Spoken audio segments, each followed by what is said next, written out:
Conquering negation, mastering academic prefixes in English. Hello language enthusiasts. Welcome to a new episode of our Advanced Vocabulary series.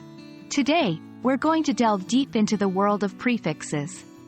Specifically, we'll be exploring academic prefixes that indicate negation and reversal.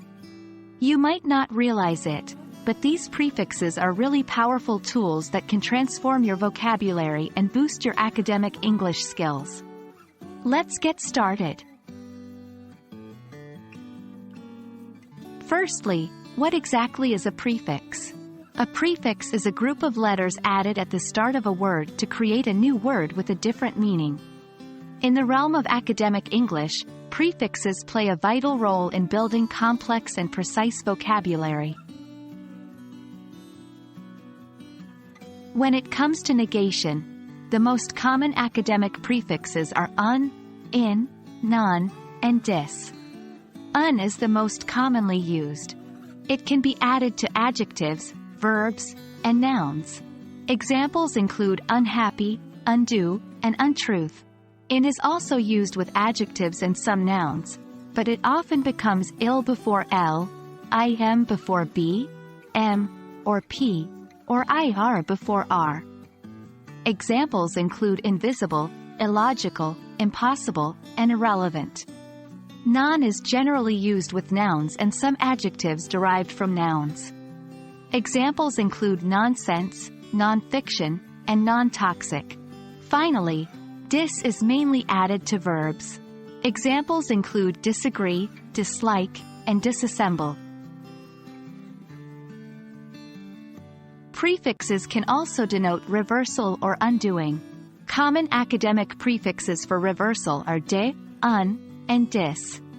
De is often used to mean the removal or reversal of an action.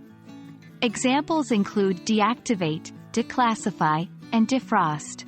Un and dis can also indicate reversal, in addition to negation. For example, unlock, unwind, disconnect, and disengage. Notice that these words imply an undoing of the action or a reverse process. These prefixes are highly utilized in academic English. By understanding and correctly applying these, you can significantly enhance your academic vocabulary. When reading academic texts, pay attention to how these prefixes are used to indicate negation and reversal. It's a great way to learn in context. When writing, experiment with these prefixes to express precise and complex ideas. And there you have it, a journey through the world of academic prefixes used for negation and reversal. Remember, mastering these can give you an edge in understanding and using advanced English vocabulary.